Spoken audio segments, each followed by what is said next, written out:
Le Seigneur soit avec vous. Évangile de Jésus-Christ selon saint Marc.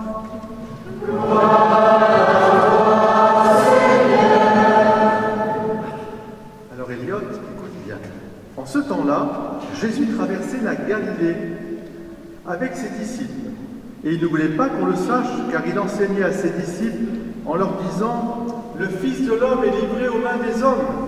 Ils le tueront, et 3 jours après sa mort, il ressuscitera. » Mais les disciples ne comprenaient pas ces paroles, et ils avaient peur de l'interroger. Ils arrivèrent à Capharnaüm. Et une fois à la maison, Jésus leur demanda « De quoi discutiez-vous en chemin ?»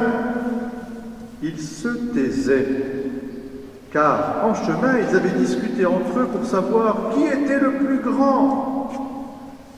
S'étant assis, Jésus appela les 12 et leur dit « Si quelqu'un veut être le premier, qu'il soit le dernier de tous et le serviteur de tous. » Prenant alors un enfant, il le plaça au milieu d'eux. Il l'embrassa et il leur dit « Quiconque accueille en mon nom un enfant comme celui-ci, c'est moi qui l'accueille. Et celui qui m'accueille, ce n'est pas moi qui l'accueille, mais celui qui m'a envoyé. »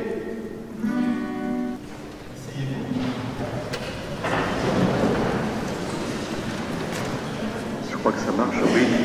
Eliot, tu me vois? Voilà. C'est pour mieux te voir, mon enfant. Tu vois que je suis monté dans la chair, dans cette chair, et pour voir aussi avec joie et avec action de grâce. Aujourd'hui, Eliot, tu vois, on met en pratique, grâce au baptême, ce que Jésus nous a montré dans l'Évangile. Alors, comme il y a aussi des grands enfants, que nous sommes tous, je vais d'abord interroger aussi les enfants du catéchisme. Alors, qu'est-ce qui peut me dire où était Jésus dans l'Évangile? Où est-ce qu'il était? Dans une église? Non. Il était au ciel? Pas encore, il n'est pas encore monté au ciel. Il était dans une ville qu'on appelle Capharnaüm. Vous savez, c'est quand vos chambres ne sont pas bien rangées. On dit que c'est un Capharnaüm. Hein? Bon, eh bien, c'est la ville de, je dirais, la ville du commerce, la ville des commerçants. Et il était pas dans n'importe quelle maison, Eliot. Il était dans la maison de l'apôtre Pierre. Parce que c'est là qu'il résidait quand il prêchait. Et tout le monde venait chez Pierre, avec l'histoire de sa belle-mère aussi. Et donc, c'est très important, il était dans une maison. Dieu aime nos maisons, Eliot. Tu sais, il aime ta maison aussi. Il l'a béni, cette maison. Et il bénit même ce qu'il y a dans le jardin. Et même, je te dis, ta cabane ta cabane aussi, ton tipi, il le bénit aussi. Alors, c'est pas fini, les enfants. De quoi discutaient les apôtres et les disciples en chemin? Ils n'étaient pas très fiers, d'ailleurs. Ils discutaient de quoi, à votre avis? Alors, les grandes personnes, qui sont des enfants aussi, de quoi ils discutaient? Mais ils discutaient de savoir qui serait le plus grand, c'est-à-dire qui aurait tous les pouvoirs, qui serait, etc. Enfin, c'est tellement, à la fois ça nous semble puéril, mais c'est tellement vrai, c'est tellement dans notre monde, et même dans notre Église. Ne soyons pas, je dirais, pharisiens, sachons nous aussi nous dire que, bah oui, de temps en temps, nous aussi, on a ce qu'on appelle des poussées, non pas d'urticaire, mais d'ego. Des poussées d'ego. Ça se soigne, monsieur le docteur, oui, je pense, mais il faut aller voir le docteur de l'âme. Et en fait, c'est très important parce que le Seigneur venait de leur dire que lui, Fils de Dieu, fait homme, et il parle du Fils de l'homme, lui qui s'est dépouillé de sa propre dignité pour nous servir, il allait mourir et ressusciter.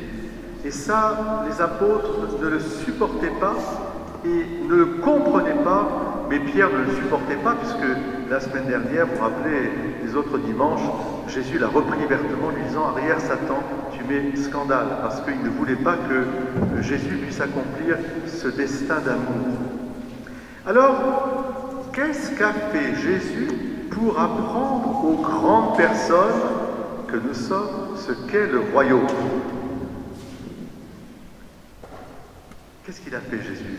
Il a fait une leçon de choses. Vous savez la leçon de choses?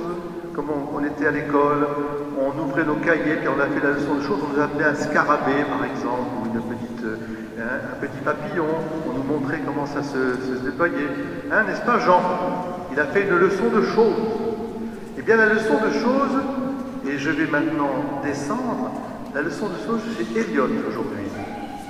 C'est notre Elliot qui nous fait faire la leçon de choses. Pourquoi? Parce que Jésus, au milieu de ses disciples et de ses apôtres, qu'est-ce qu'il a fait? Il a dit, Elliot, viens au milieu. Il a appelé un petit enfant. Là, il lui a fait un bisou. Voilà. Il a fait un petit bisou, et puis il a montré l'enfant. Là, tu peux te retourner devant tout le monde, et monte sur la marche, Elliot. Viens. Voilà, avec papa. Il a montré, en disant, voilà, celui qui veut être le plus grand, ben, il faut qu'il soit comme ce petit enfant, parce que le royaume des cieux le ressemble. Être serviteur de tous. Et vous savez, les enfants, c'est ça la joie des enfants, c'est que vous êtes sans, je dirais, sans cloisonnement.